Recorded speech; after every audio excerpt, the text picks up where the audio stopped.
नमस्ते मैम, राज media TV में आपका स्वागत है। नमस्ते।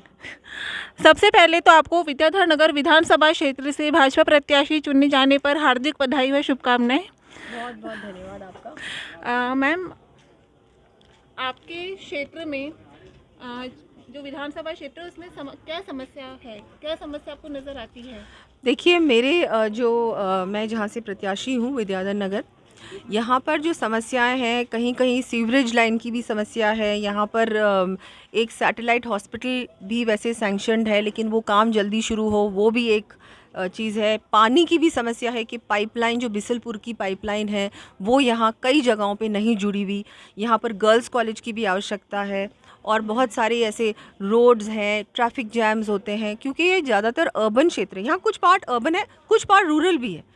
वहाँ जो रूरल पार्ट है वहाँ पर भी डेवलपमेंट कम हुआ है, तो उसमें भी डेवलपमेंट फुल हो, वो भी प्राथमिकता रहेगी। बहुत बढ़िया मैम, हमें बहुत अच्छा लगा कि आपको अपने क्षेत्र की समस्याओं की इतनी जानकारी है। मैम, अगर आप चुनी जाती हैं तो आपके जीतने के बाद सबसे पहली प्राथमिकता आपकी क्या रहेगी? देखिए, प्राथमिकता मेरे लिए सभी कुछ रहेगा जो मैंने आपको काम बताए। इसके अलावा भी जो भी काम होंगे जनता के, जो भी विकास के कार्य होंगे, वो सारी चीज़ें मेरे लिए प्राथमिकता रहेंगी। जी मैम, जैसा कि अभी आपने बताया कि आपको जानकारी है कि अर्बन क्षेत्र में किस तरह की समस्याएं सामने आ रही है, ट्रैफिक की, गर्ल्स कॉलेज की।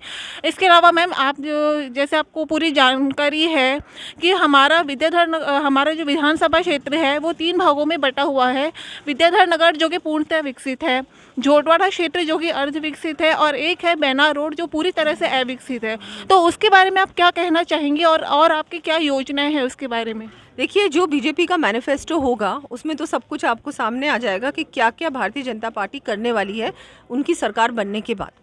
मेरी जो मैंने आपको बात ऑलरेडी कह दी कि जो भी काम है, जितने भी विकास के कार्य हैं, वो मेरे लिए प्रायोरिटी रहेंगे, प्राथमिकता रहेंगे। और अलग अलग क्षेत्रों में अलग अलग विकास के कार्य हैं और अलग अलग वार्डों में भी अलग अलग काम है। कहीं पर जैसे सुवेज लाइन नहीं डली हुई, कहीं पर पानी की प्रॉब्लम है, कहीं पर रोडें टूटी हुई हैं। ये है, तो ये सब कुछ डिपेंड करता है उस पर्टिकुलर वार्ड की क्या समस्या है।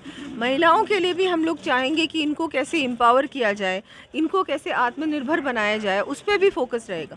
युवाओं के लिए भी कुछ ऐसा स्थानीय रोज़गार का हम लोग कोशिश करेंगे।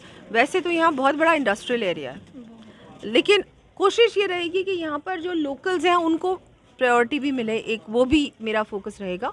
बाकी तो देखिए, बहुत सारे काम हैं जो वैसे भी यहाँ पर नगर निगम जेडीए करता है, लेकिन उसके अलावा भी वहाँ पर भी ज़रूरत होती है कि आप उसको थोड़ा सा, और जो एमएलए होता है या एमपी होता है, वो अपने एमपी तो चलो सेंट्रल लेवल पे करते हैं, एमएलए जो होता है राज्य सरकार की ओर से क्या मैं कर सकती हूँ जिससे कि काम जल्दी हो। काम करने का जो प्रोसीजर है ना हमारे देश में, थोड़ा सा, क्योंकि कांग्रेस की सरकारें रही हैं, बीजेपी की सरकार तो अभी 10 साल से लगातार केंद्र में रही है, और आप देखेंगे कोई भी प्रोजेक्ट, कोई भी काम फटाफट होता है। जैसे ही सैंक्शन होता है तब से लेकर उसका लोकार्पण, उसका अपन शिलान्यास करने से लेकर उद्घाटन तक फटाफट 5 साल के अंदर अंदर हो जाता है, इनफैक्ट कम समय में हो जाता है। लेकिन फिर भी जो अब काम करने का तरीका है, डिपार्टमेंट्स का है, अधिकारियों का है, उसको भी क्या है, जो लोकल एमएलए होता है उसको भी थोड़ा सा, उसको अगर वो पुश करे, अगर उसको पूरी तरह से प्रयास करे कि जल्दी हो। अब कोई चीज़ सैंक्शनड है लेकिन वो शुरू नहीं हुई, कोई चीज़ शुरू हो गई लेकिन वो बहुत धीरे चल रही है, उसकी क्वालिटी कैसी हो रही है, वो सब चीज़ें भी बहुत ज़रूरी हैं, क्योंकि सब कुछ उसी पे डिपेंड करता है। रोडें तो बार बार थोड़ी बनानी है।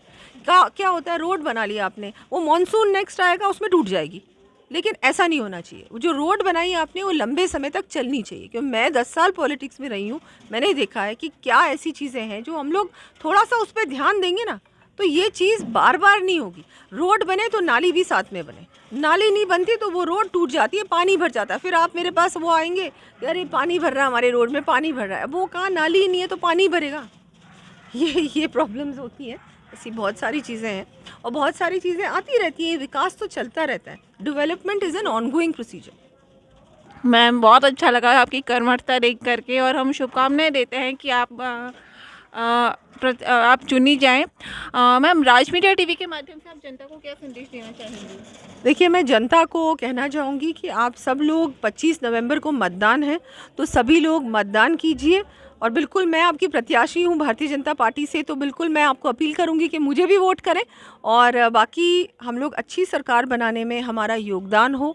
तो इसीलिए परसेंटेज ऑफ वोटिंग हमारी फुल होनी चाहिए, उसमें कोई कमी नहीं रहे। ये आपका मताधिकार है, आपका अधिकार है। बाद में हम कहते हैं हमारी सड़क नहीं बनी, हमें बिजली नहीं आ रही है या पानी नहीं है, लेकिन जब वोटिंग का समय होता है तब हम लोग घर से बाहर निकल के वोट नहीं डालते। तो ये सबसे इम्पॉर्टेंट है कि आप वोट ज़रूर डालें। बाकी सब चीज़ें होंगी, लेकिन आप जब सरकार चुने, राजस्थान में चुनते हैं, फिर केंद्र में चुनते हैं या आप अपने पार्षद को चुनते हैं, तब आपको जाके वोट ज़रूर करना है ताकि आपका वोट मिसयूज़ ना हो या घर पे नहीं बैठ जाए। नहीं तो वो वोटिंग कम होगी तो फिर जिसको आप चाहते हैं चुनना वो नहीं इलेक्ट हो पाएगा। तो ये डेफिनेटली वोट ज़रूर करें और बिल्कुल कमल का फूल विद्याधर नगर में खिलाने में आपका सहयोग बहुत बहुत आवश्यक है। भारत माता की भारत माता की अब की बारी कमल का फूल। बिल्कुल मैम, हमें मताधिकार का प्रयोग करना चाहिए और हम ज़रूर करेंगे। अभी हमने चर्चा की विद्याधर नगर विधानसभा क्षेत्र से भाजपा प्रत्याशी दिया मैम के साथ। बने रहिए राज मीडिया टीवी के साथ। हमारे चैनल को लाइक व सब्सक्राइब करना ना भूलें।